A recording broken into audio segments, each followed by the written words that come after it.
There you go. Okay. All right.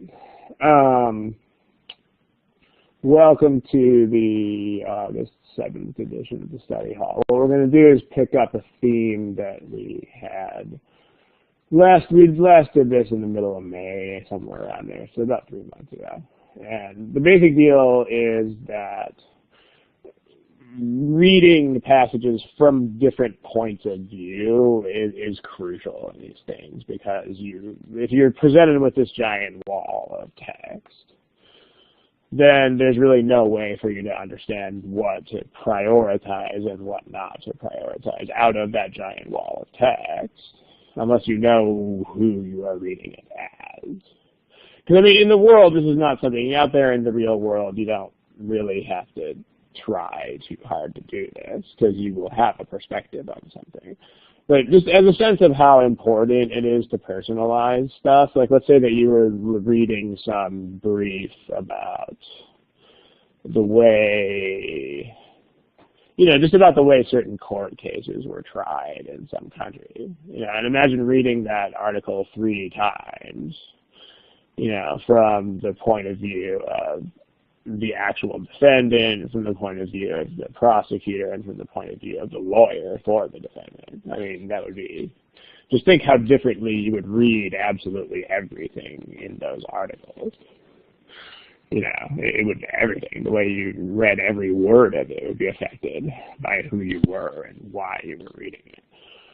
So, and as far as the basic protocol that you should follow here, if you watch some of the earlier study hall sessions that have this same theme, we've elucidated this before, so just a little review of that. When you notice that you're dealing with this kind of passage, and when you notice that it's possible to personalize a passage, in other words, when you notice that a passage involves people or things made up of people, such as businesses.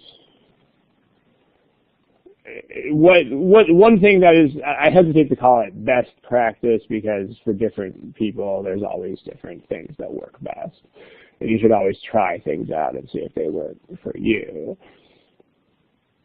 But when you notice that you're dealing with this kind of thing, what you should first do is quickly browse the passage. There's no sense in reading it in real depth the first time, because you don't really know what perspective to read it from. And so there's not really going to be a way to efficiently segregate details into things that are important and things that are not.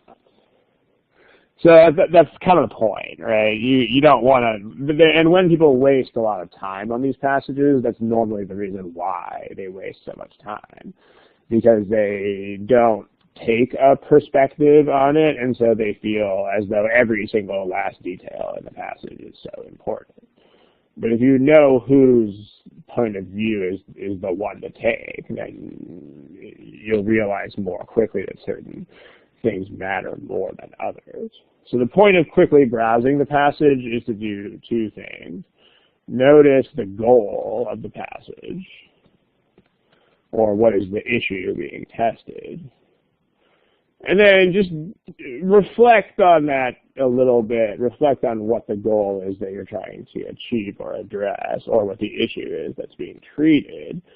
And based on that goal or issue, or from that goal or issue, figure out whose point of view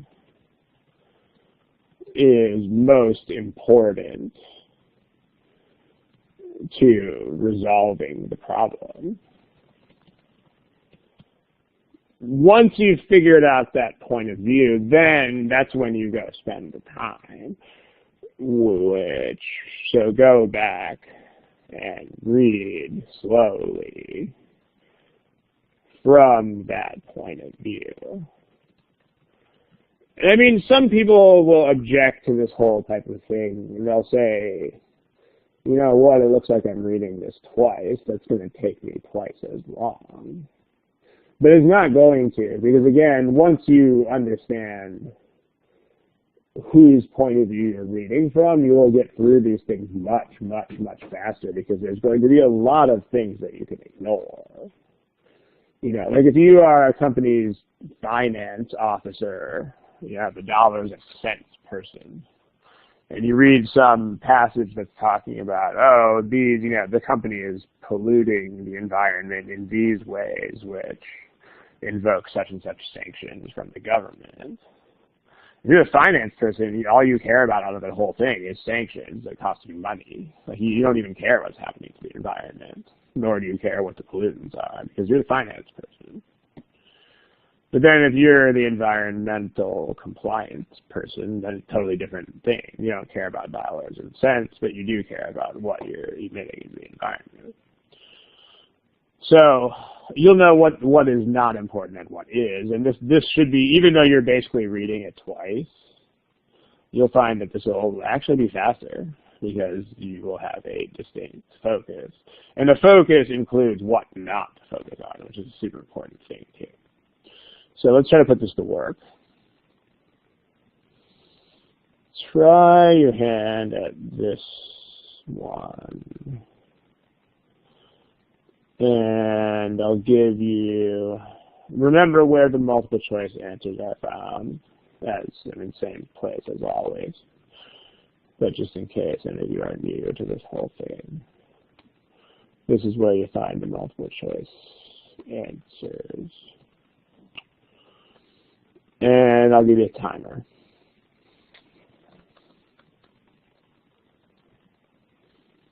Go for it.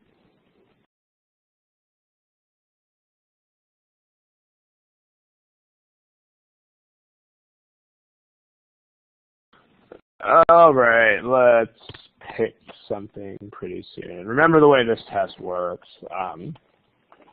If you're new to this, if you are, this is like there's always a couple people here who are relatively inexperienced with this exam. The way the test works is that you have to pick an answer to everything all the time, or you just simply are not allowed to move on to the next item. So you got to pick one of the A3s. I mean, again, since you're not actually standing in front of me, there's only so much I can do to enforce that, as it were. But just make sure that you're picking answers just for your own sake of getting used to the way how the test works. So let's talk about this. So quick browse. I mean, we've got blah, blah, blah, blah, blah, blah, blah, and then they're talking about Aptron's product is likely to dominate the market. So this is the goal, or if you prefer, the issue. Like we want to show why a product is going to dominate the market.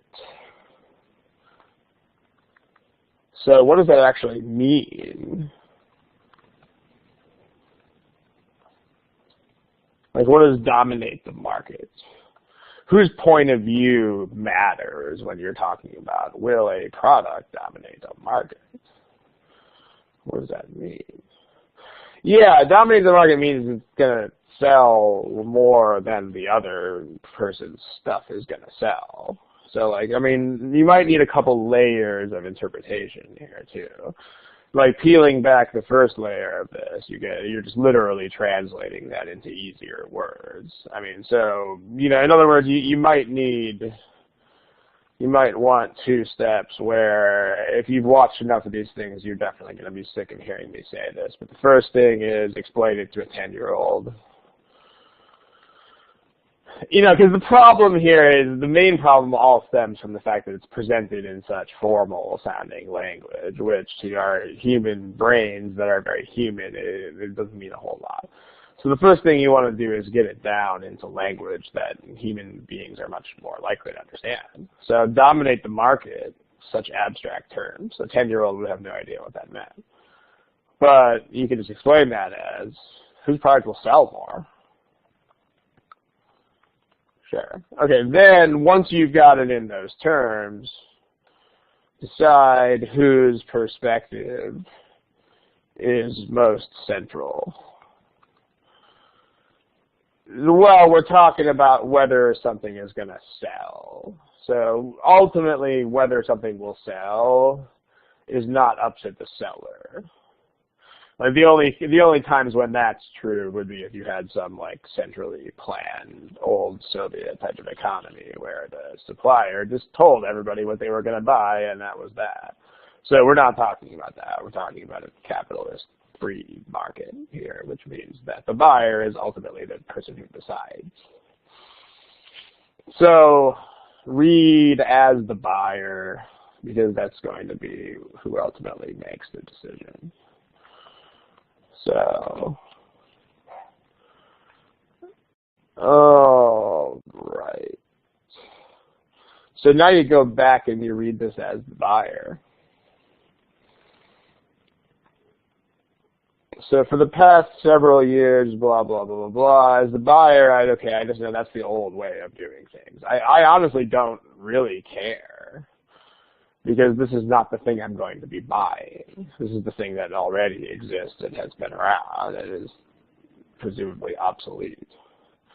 So the amount of time that I'm going to spend reading that first sentence, even in this step where I go back and read more carefully, I'm going to spend very little time, like 2 seconds, because for the past several years, I just kind of don't care. Recently, there are 2 competing companies. They've both developed separate systems that both do the same thing, so also I still don't care. Because I'm trying to figure out a difference between these things. Again, as the buyer, this comes naturally to me. I don't really have to think about it.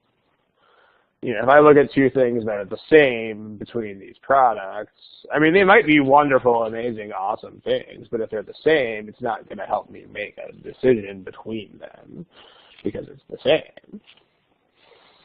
So I still don't really have to spend more than a couple of seconds reading that second sentence either.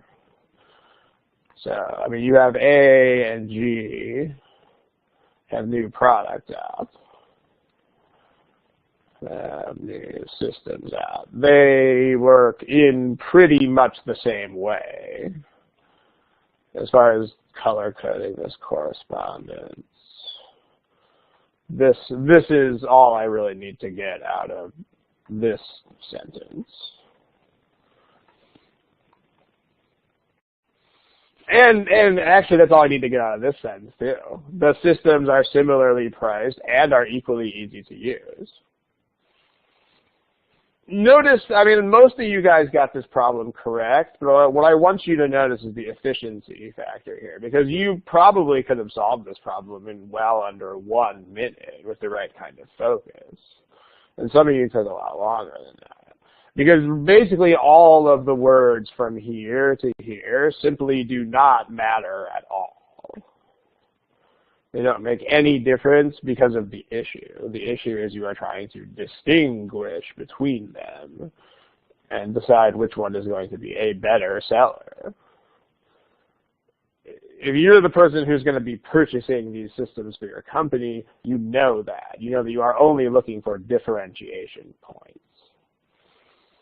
The entire green paragraph consists of stuff that is all exactly the same, so you just don't care and you don't even have to really pay attention to it. Fast. That's the promise that I made you guys. Reading twice can be faster than reading once.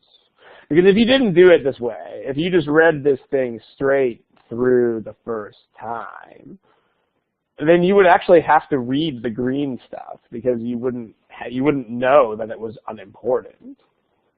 It would look as though it were just as important as everything else. And it isn't. So basically I come away from that passage with nothing in the passage at all is going to, well, differentiate between these companies. So I'm left with the answer choices that have to do that. And what's nice about this is that they don't really even have to tie back to the passage. Because if there were differences mentioned here, then it might be a different sort of deal, because then I might have to correlate things. Like if I said something like, if the passage said something like Aptron's system requires more processor speed than Gmatex system does. Then an answer choice like, okay, our company likes to economize on processor speed and buy like the lowest processor speed available. Then you'd have to correlate that back to what was here to figure out advantage, disadvantage. Here you're not even going to have to do that because there's nothing here that could even correlate to a difference. So straight up, the question is going to be, what's the specific question? Remember, always translate the question into specifics. So here that means what makes Aptron's product better? Yeah, Anjal says, Anjal. Why should I go for Aptron? Exactly. That's supposed to be a question mark if I knew how to type. Okay. So that's the question. Just make sure you keep your eyes focused on this question.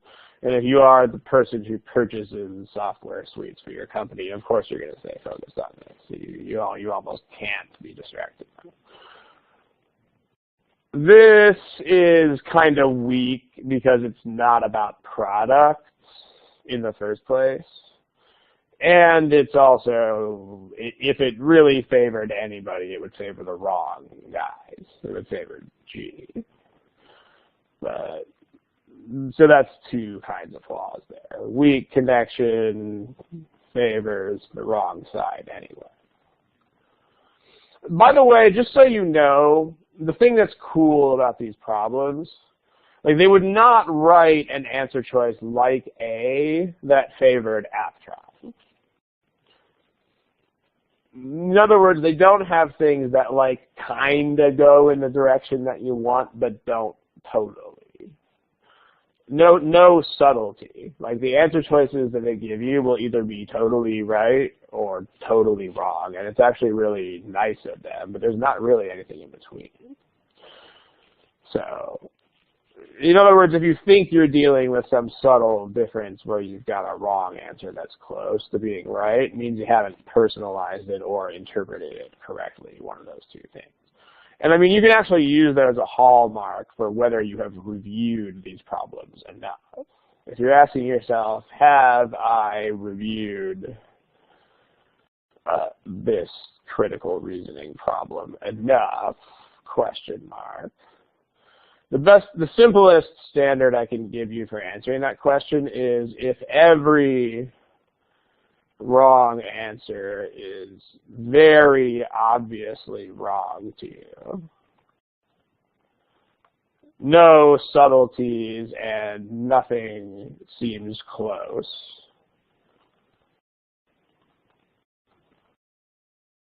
I'll fix the typo in a second. Then, yes, you have reviewed the problem enough. If any answer choice seems as though it's like really close to being correct, then you have not reviewed the problem enough. And I mean, a lot of people don't like this fact or don't really want to believe it because they want to believe that there are answer choices that are like subtle.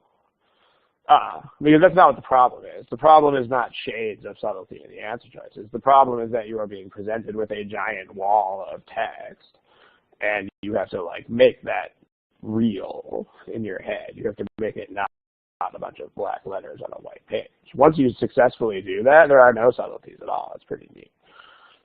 Choice B doesn't even sort of try to distinguish between the two companies. In fact, it doesn't even talk about the companies. It does a lunch.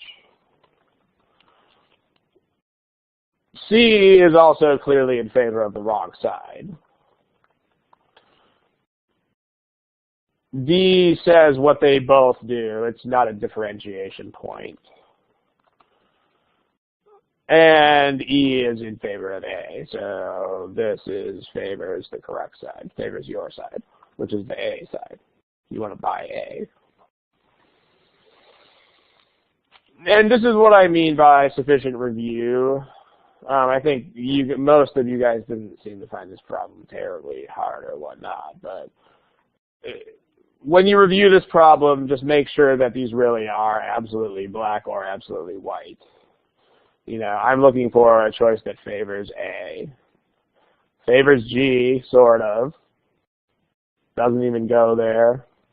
Favors G, doesn't even go there. Favors A. Like, notice these are not shades of subtlety. This is like yes or definitely no. Any questions about this problem, feel free to type in the chat box. If not, we'll do another one. Let's do one that,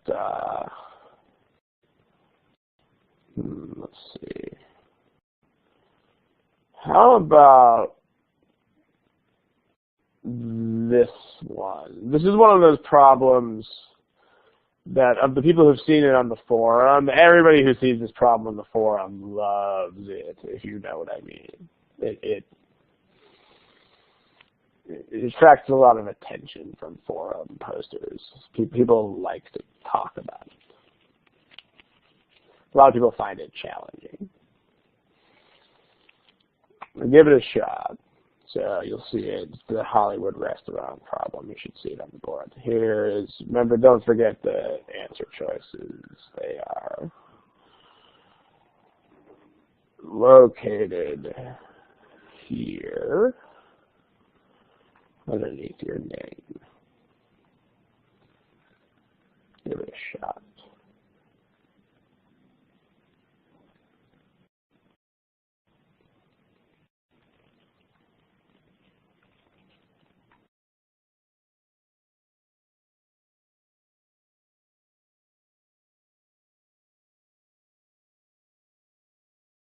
I'm going to bump the time by a little bit and give you a little bit more of it.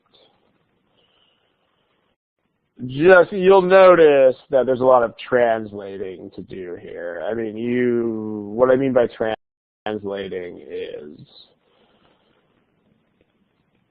you've got a lot of stuff that your hypothetical 10-year-old would not really follow. Like this question to a hypothetical 10-year-old would be absolute garbage.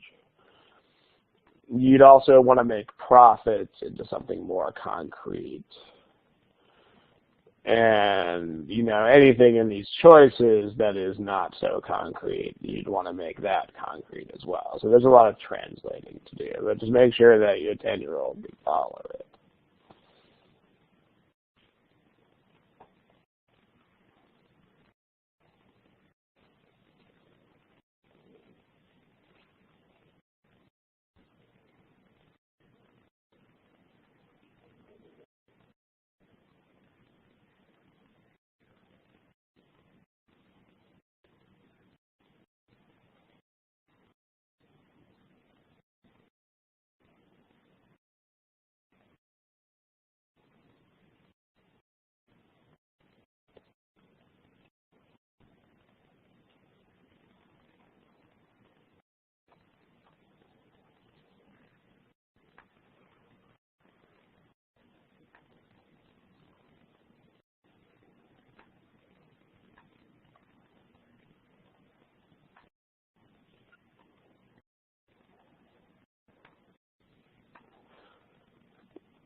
Okay, let's pick something that is a thing.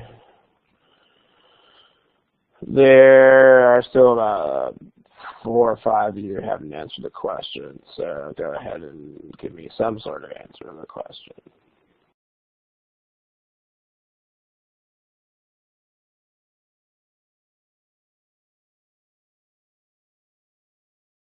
All right, let's talk about it. Okay.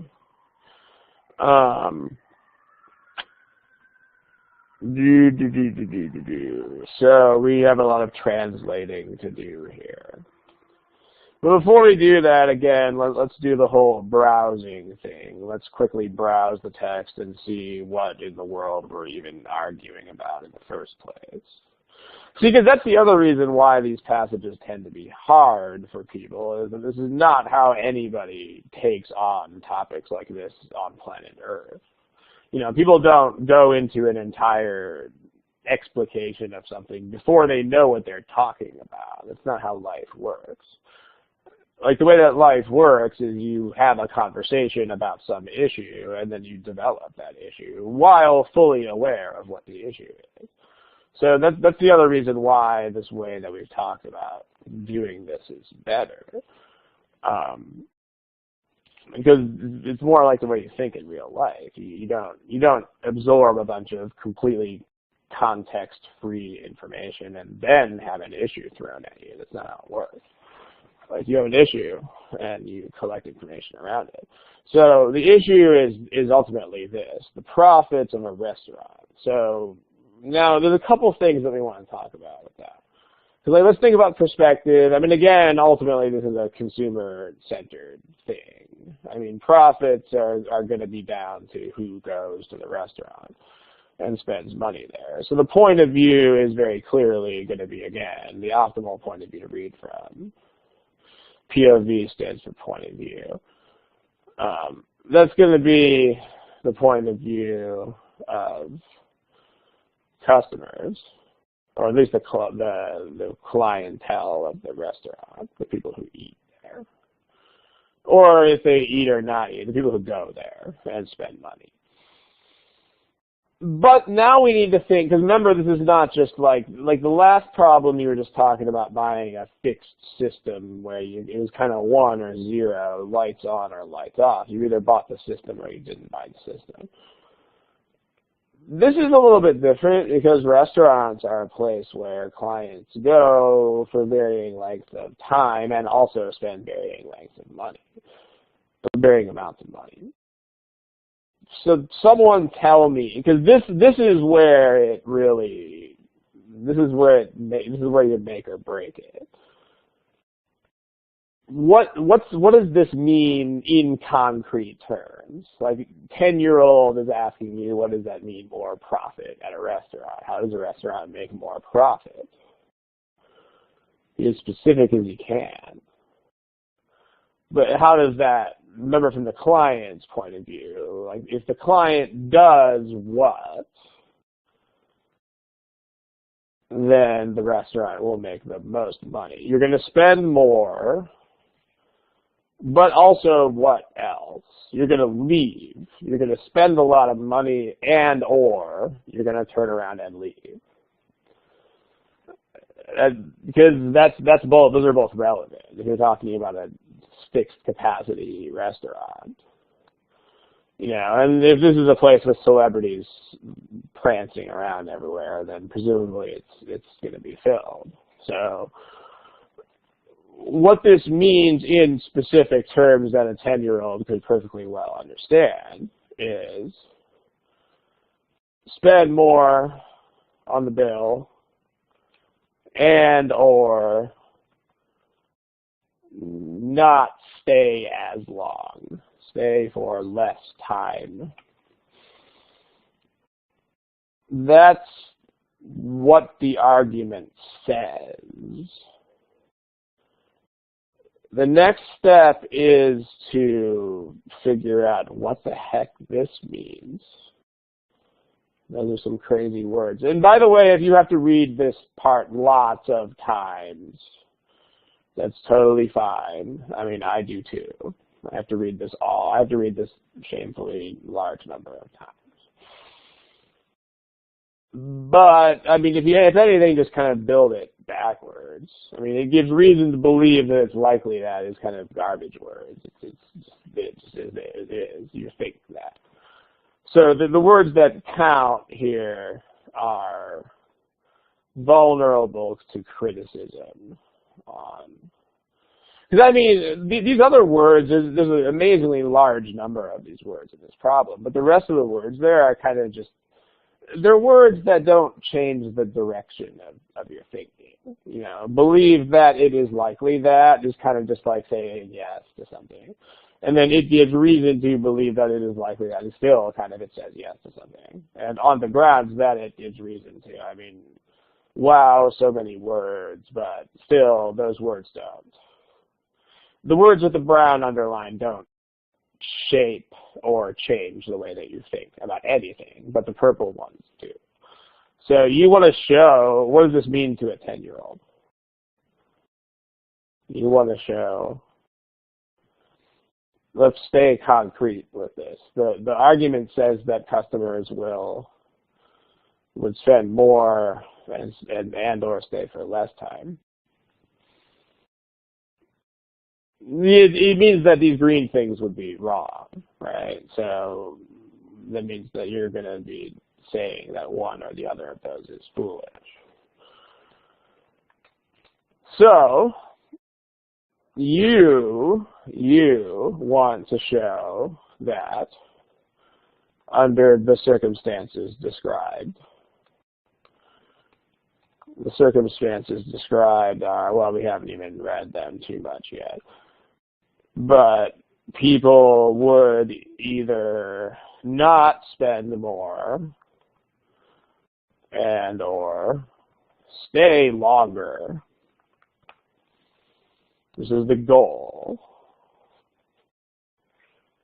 I mean, notice that this work is all done totally up front. I mean, we have not even read the content of the passage yet, which surprises a lot of people. But if we go back to this opening screen, I mean, we are only right there. I mean, we haven't even done the real reading of the passage yet, and yet we already have a super specific focus here. And I mean, I think this is the reason why people don't get this problem right a lot of the time, because they don't do anything up front. They just like la la la, read the words. That's not how this works. I mean, you have to really know why you are reading these words. So you want to show that clients are going to spend less money and or that they will just hang out. All right, now let's read the passage. We got normal tables. The plan is to put in tall tables. So, plan is to put in tall tables with stools to replace normal tables. So they say, these guys who you want to prove are wrong, I mean, in isolation, this sounds reasonable, because I mean, tall tables are really not fun for the most part. I mean, that's why people don't stay in bar areas of restaurants for a terribly long time. So they say, tall tables kind of suck, so people will get out of there faster. Hence, more profits. I mean, that's not a totally stupid argument. But what are they? So now, wait a minute. What are they totally not thinking about here? Like, what makes this restaurant? Because I mean, right now, the way they argue this could apply to absolutely any restaurant at all that gets a decent flow of clients.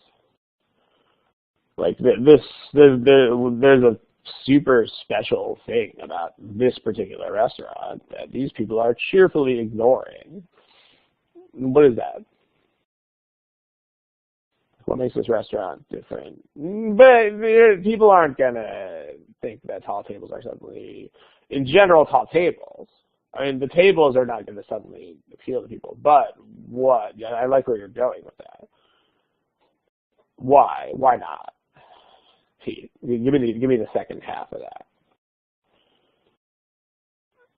What if you spend more time? Okay, but why would you spend more time? No.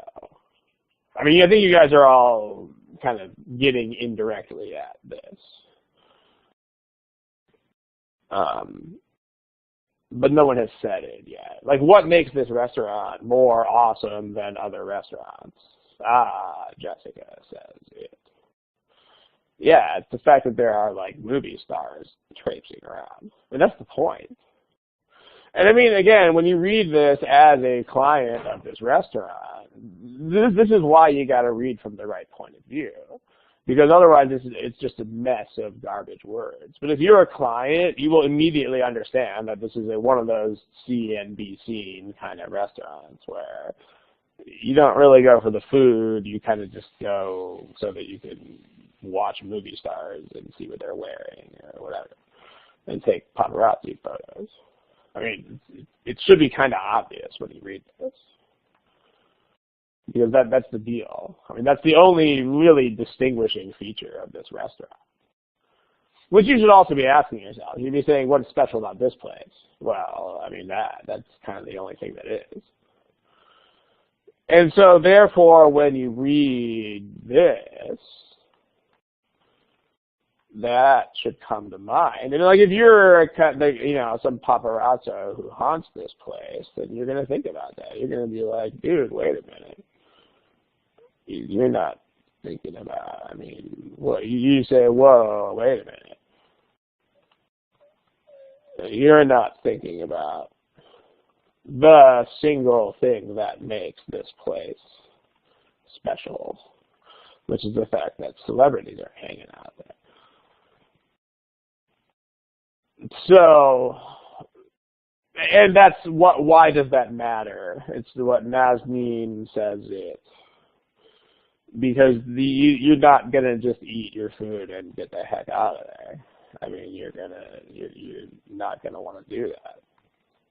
And if you're sitting at a taller table, you're especially not gonna want to do that because you'll have a better view.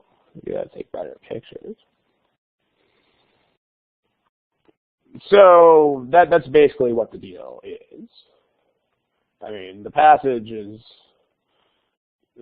writer or speaker or whoever it is, doesn't think about the fact that they don't think about this. Like in normal restaurants, the tall table means discomfort, which means out of there. But here, it's not what it means. It means tall table, which means excellent vantage point for celebrity watching, and so you're going to stay way longer. That's the point. So this is kind of what we're looking for here. So some celebrities choose to sit at the tall tables.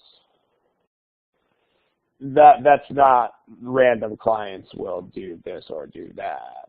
I mean, in fact, if anything, celebrities will probably dump a lot more money because they're celebrities. But A doesn't do either of the two things that we're talking about. B, the price of meals compensates. So, I mean, this is actually a direct strike against what we want to do. I mean, we're trying. We want to show that the profits will not increase, and they're saying that they will at least make up for it, if not increase. C doesn't immediately mean anything to a 10-year-old, so we need to translate that. I mean, what is the generalization about lingering? What is that? What is the generalization?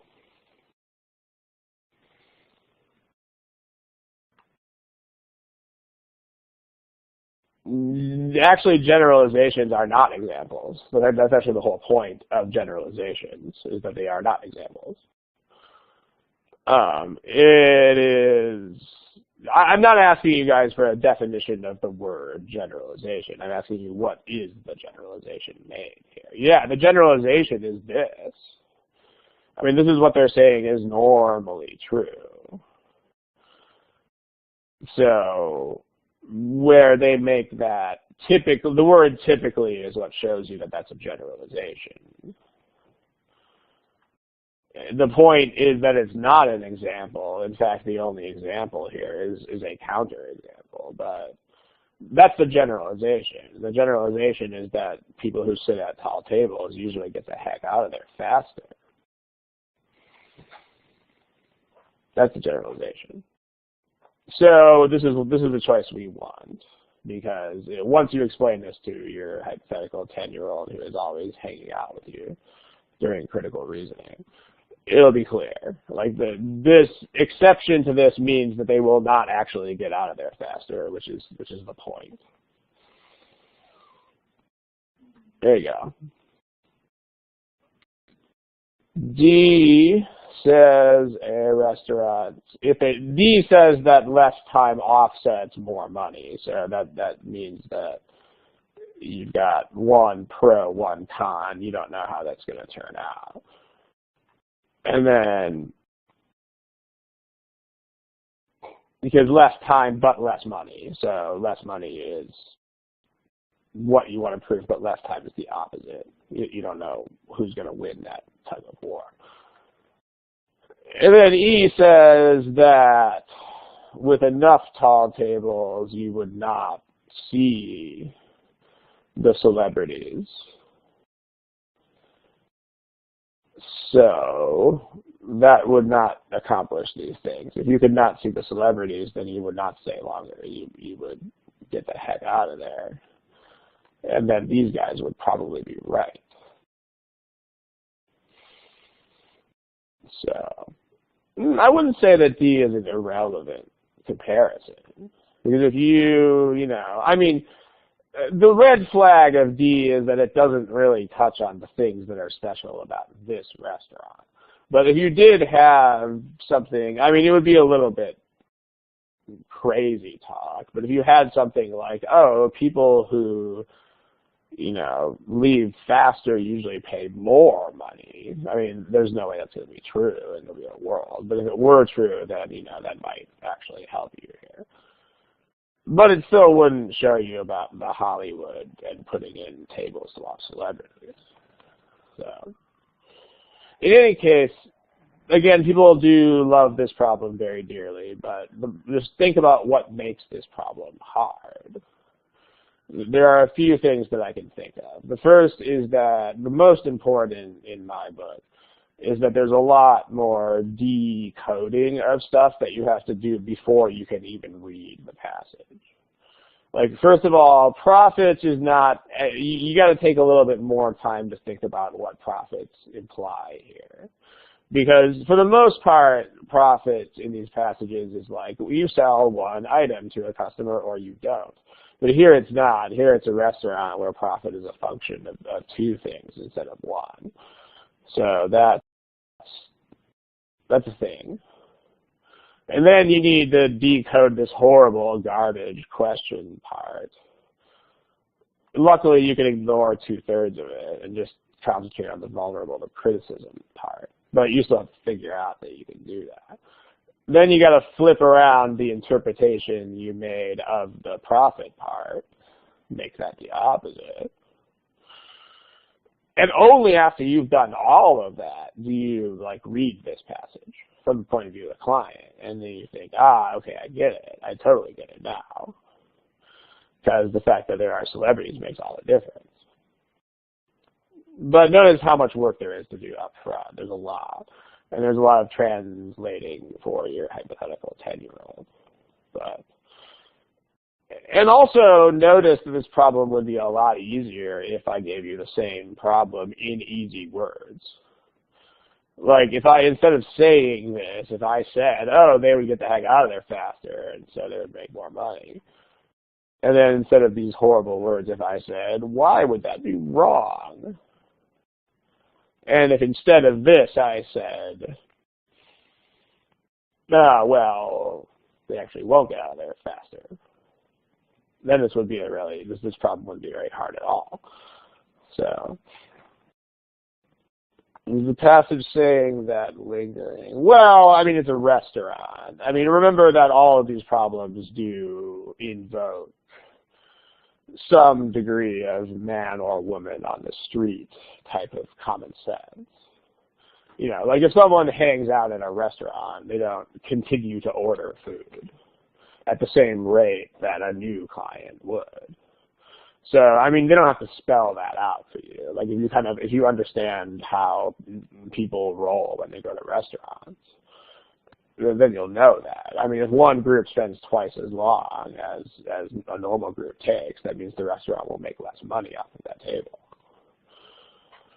So, answer choice D is that the less time, in translated into simple terms, is the less time people the less time people are there, the less money they spend on the check. which means that those are like paralleling each other then. In that case, it doesn't matter because lingering would not affect profit one way or the other. Is it asking for what it's asking for the criticism. Yeah, you can criticize this because you could very reasonably think what. So they're asking you for what, how could you criticize?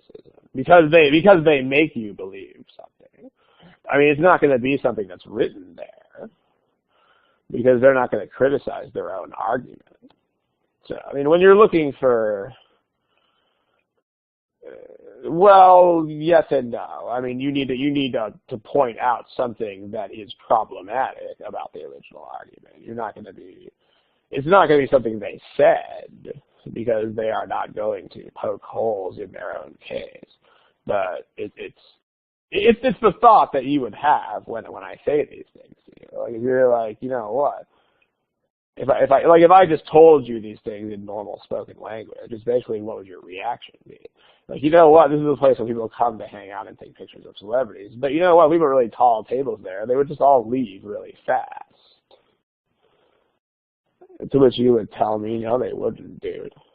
They would stay. I'd stay. That's the point. It's your reaction that I would evoke by saying such a silly thing. Can I explain though what raw RAH? What are you asking me in particular?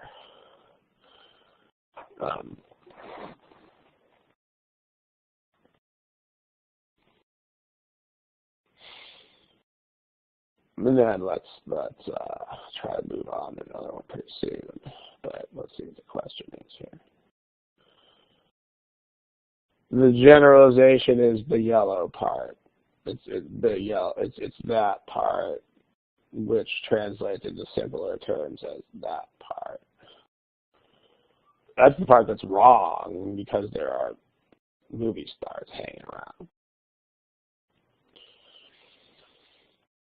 Alrighty, I still, let's see, if it,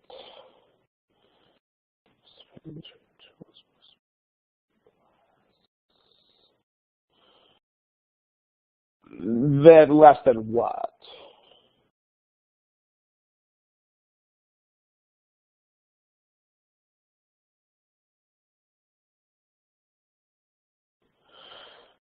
You would see that's the kind of answer that they're not gonna give you. If you were, I don't remember if you were here yet for the first problem that we did, but one promise that I made you, and it is an ironclad promise indeed, is that you will not have answers that are sort of correct, but have like big issues. You're going to have answers that are either, whoa, that's totally the right answer, or answers that are not right at all. The problem with saying what you have there for D is if you know that people spend less, the problem is the argument is still saying that they will also stay for not as long. And you haven't debunked that. So they're going to spend less, but they're also going to leave earlier according to the argument, and those would just kind of cancel each other out. So that would leave you with a very strong objection. So it would kind of maybe sort of help you, but that's not how the correct answers work here. The correct answers work here are unambiguous. Okay, I've actually answered that question about 4 times already, so it's the yellow thing. But if you didn't catch that, then go ahead and check out the recording. Because we got to move on here. But, all right. Anything else that is not something people have asked already? I don't mean to be a jerk that we've been talking about this problem for a long time. The generalization is the yellow stuff. It's also that yellow stuff. Okay. Let's move on to another question. Let's see here. How about that?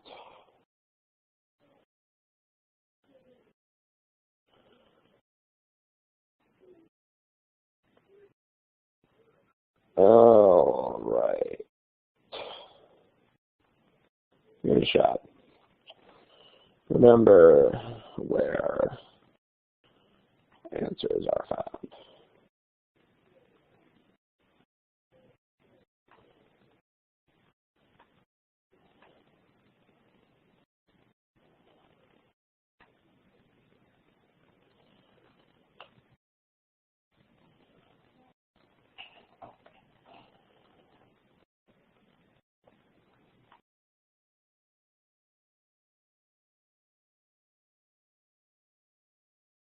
Let's pick a thing that is a thing. We still have about half of you guys haven't picked anything yet. So let's pick something.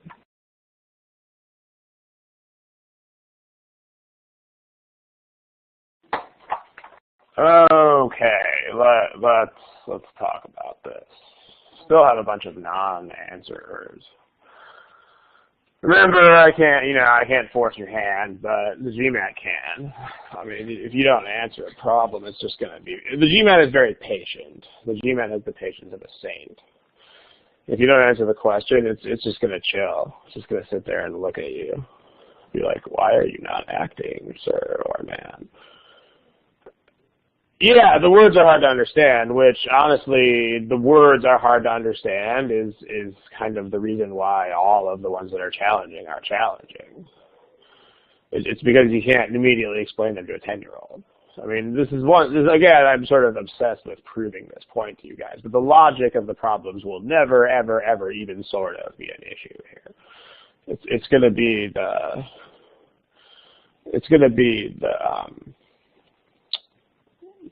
the translating part. I mean, as far as, I know you're kidding, but like the age of like 9, 10, 11 years old, that's not chosen. That's not a random number that I'm just throwing out there. It's that if you know anybody who's about that old, that's the age where kids are totally able to understand anything concrete that adults can understand, but just not abstractions. You know, like the whole notion of profit is still too much for a 10-year-old, but, you know, spend less and stay longer, they can totally understand those things. You know, market, dominating a market, they don't know what the heck that is, but, you know, sell more stuff to more people, oh, hey, that's perfectly okay to understand. I mean, 5 is a bit young for most of those things. So, I mean, at 5 years old, and you can't really, like, touch it with your hands, they're not really going to understand it. So, but again, let's quick browse. Quick browse reveals, remember we're not spending a huge amount of time reading this thing yet. It's quick browse. The quick browse reveals that we are talking about how to improve future access to drugs. What the heck does that mean? That's the issue.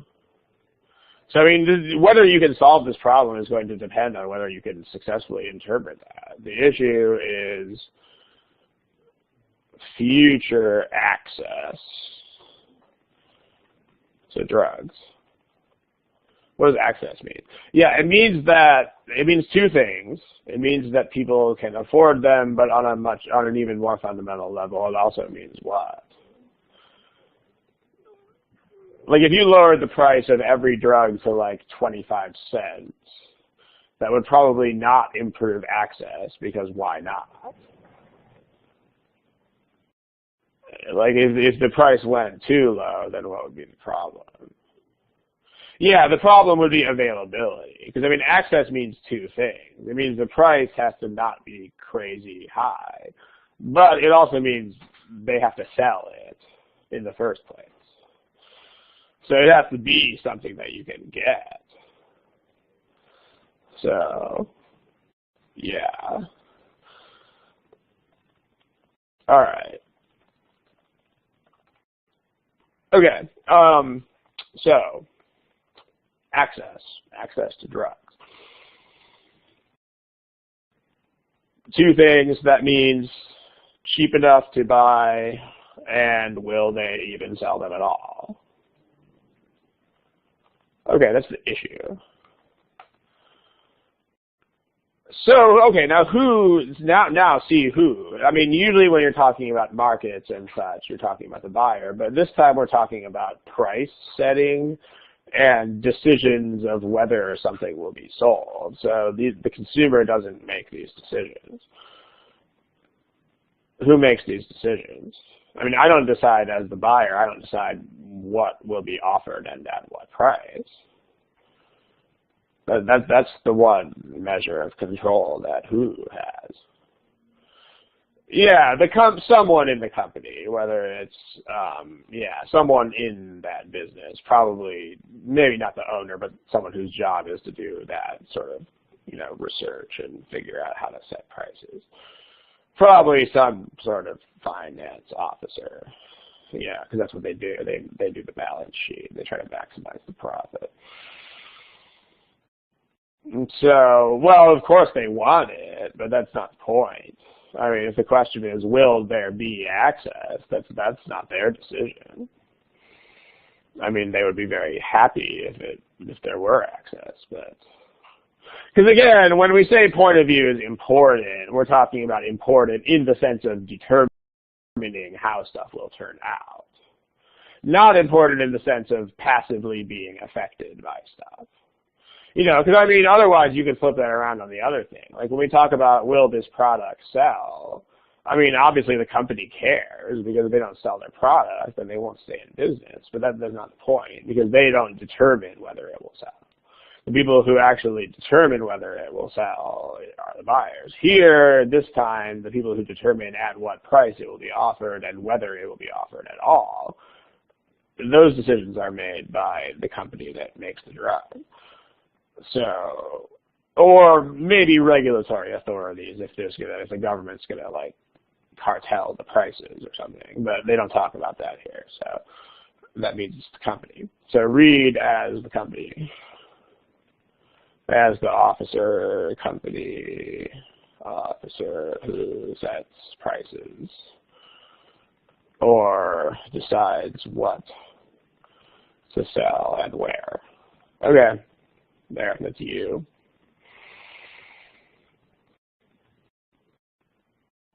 So someone says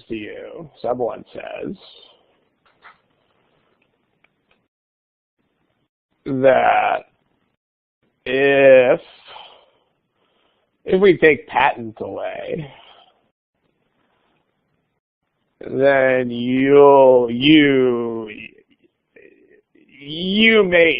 may not be able to charge as much. Like you'll have to charge less because of market forces.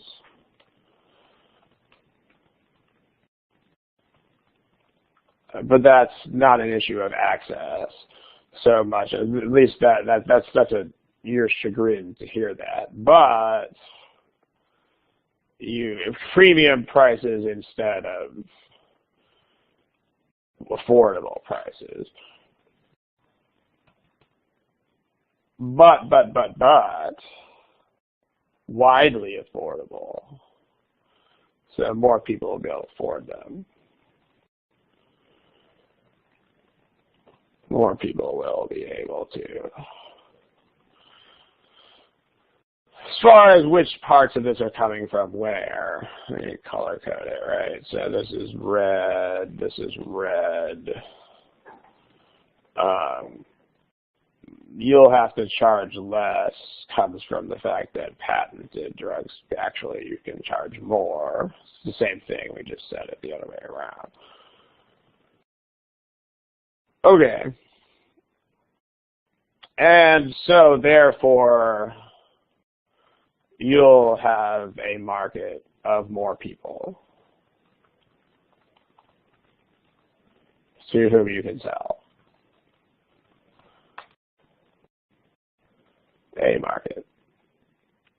And you want to be, and remember that you need to stay focused here. I mean, if you make yourself, someone who's trying to crank up the company profits, then that might lead you off track. Because then you would just think, oh, greedy, haha, I don't care if more people can buy my drug, I just want more money. That's not the point, because what we're talking about here is actually being able to sell it to the biggest variety of people. So you want to show that this is not true. Like you need to show what they are saying to you is this. I mean, if you really want to break it down to the simplest possible terms, they're saying if you take away the patent protection, then you'll be able to sell to more people. I mean, notice that the decreased price would hurt you, but that's not relevant right now because that's not an access issue.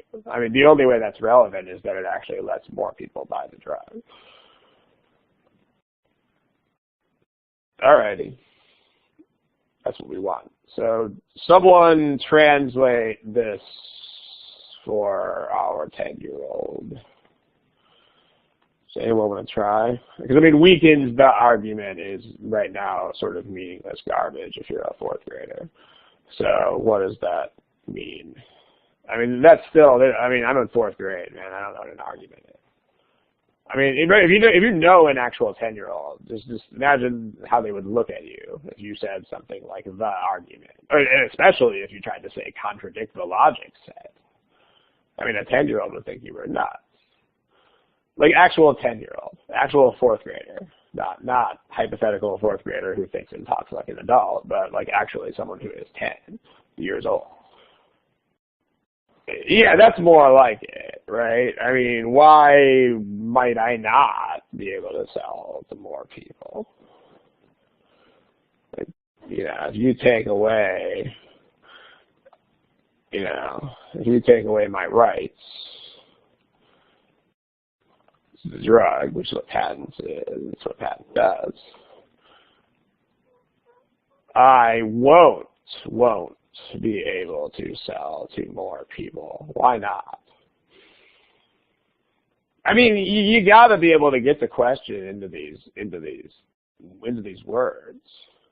Raw, I don't know if that's raw or if that's initials. I don't know if that's RAH or raw, but you're kind of halfway there. You made the patents being abolished thing concrete.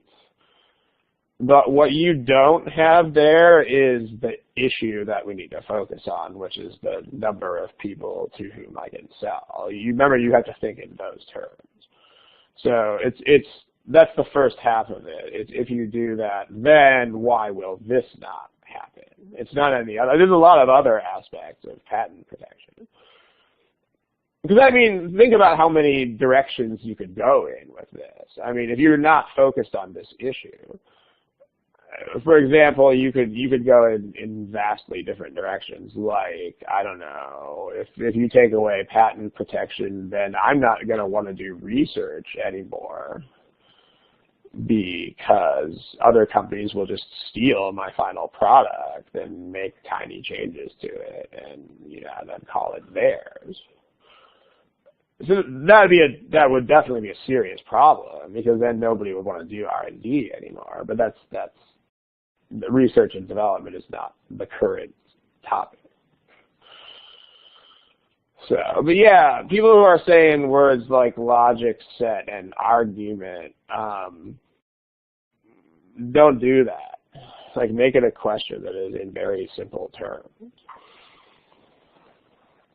All right. This. A says that even if you take away my rights to the drug, I can still make money selling it. That definitely does not tell me this.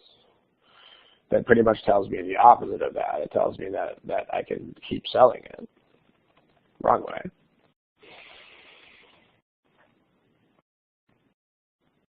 Countries that don't do it are big, big, big countries. Well, I mean, if we have the rest of this, then think about what that means. I mean, a few of you picked this choice. But right now, the argument is saying that you'll still be able to sell. And now, if you add this into that mix, then you're going to be able to sell to, even bigger populations of people. So that's also exactly the wrong way. It's black when you want white. because you'll have way more people to whom to sell the drug. C says, what does C, what does that mean to a 10-year-old? There's a lot of words there. Someone translate that for me.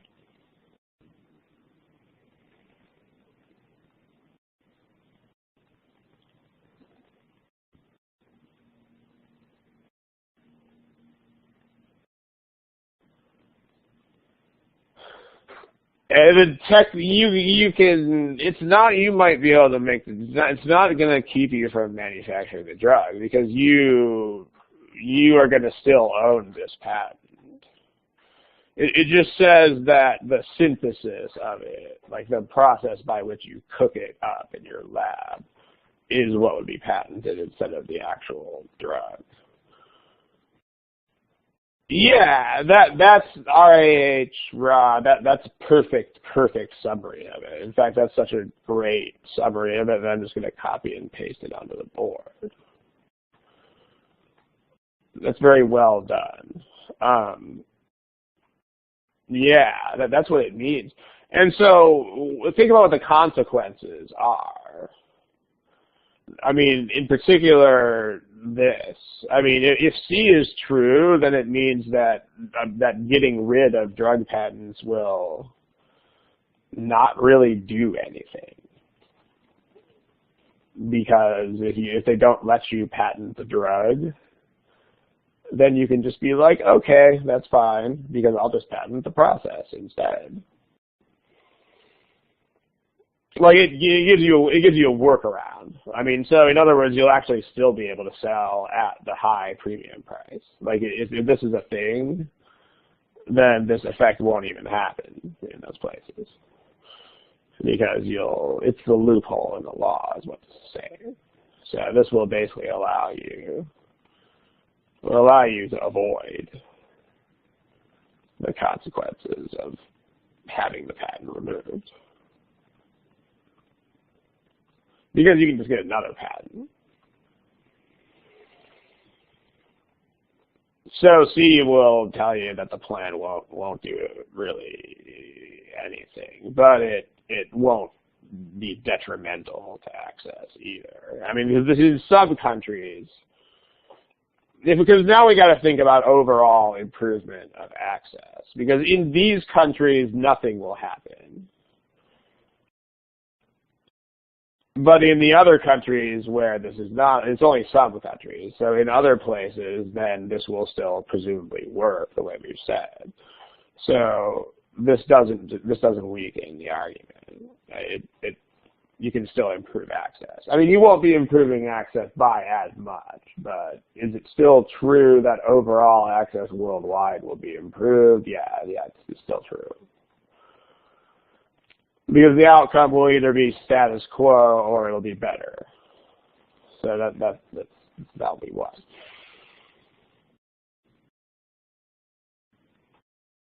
From the point of view of the competitor, if you want to elaborate on that, that would be helpful. Choice D. I mean, when you see only if, you should read this as, if this is not true, then this will not happen. Like, you can get a driver's license only if you are over 16. That means if you are not over 16, you cannot get one. This statement means that if you don't have a patent that lets you make money, then you can't even make the drug in the first place. Like you can't, the next round of drugs will come to a halt. Like nobody will develop them. So if you make that, if you condense that even further, you get, without a patent system, no one will continue to develop drugs. Well, that is definitely going to destroy this, because that will reduce future access to zero for those drugs, because they won't exist. That's the answer we want. And again, notice that it's very clear that this is the answer. It's the only answer that even shows that access will decrease. And in fact, it'll decrease all the way to 0 for the drugs that will no longer be developed. Choice E says, no one picked it, but choice E just says that you cannot buy the drugs from a no patent country and mail them into a patent country. If you could do that, that would allow you, presumably with some sort of taxes added on and maybe some shipping costs, but that would allow you to buy at those prices and then import them into the other country. So, like if you were in the U.S., you could buy some drugs from China that were cheaper and have them shipped. But if they don't let you, then that will actually strengthen this argument, because it'll keep the market working the way that the market works. Like it'll show you that people cannot avoid market forces. No one picked this choice anyway, so. All right, let's put questions on the board here. When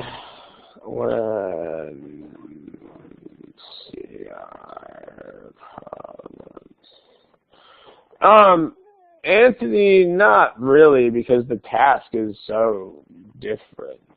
I mean, there's nothing that you would ever do with an RC passage that you would also do with a CR argument. I mean, because there's main idea questions which have no equivalent whatsoever on these problems. I mean, there's never going to be a critical reasoning problem that's just like, la, la, la, summarize, because there would be no challenge there. I mean, it's not very hard to summarize something that has 5 lines to begin with. So that would be an irrelevant skill set. But then the other thing that you do with RC is you have to like find a chunk of details somewhere and then like recycle the same facts. Those are the detail questions. Still not really relevant, because 90% of the challenge there is to find a small amount of relevant text in a very large passage. So here, there's no very large passage to swim through and mentally index. So no, those are very different skill sets. And I mean, the flip side, look at what you're doing here. You have to actually respond to this argument in a way that makes it look bad. You don't ever do that in RC. Like you don't bring in outside criticism and try to shoot down someone's case. So RC and CR, for all practical purposes, completely independent skill sets. Yeah, I mean, this is a thing.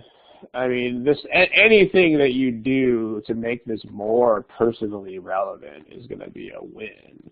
Like this other thing, I think I'm just really loving everything this person says today.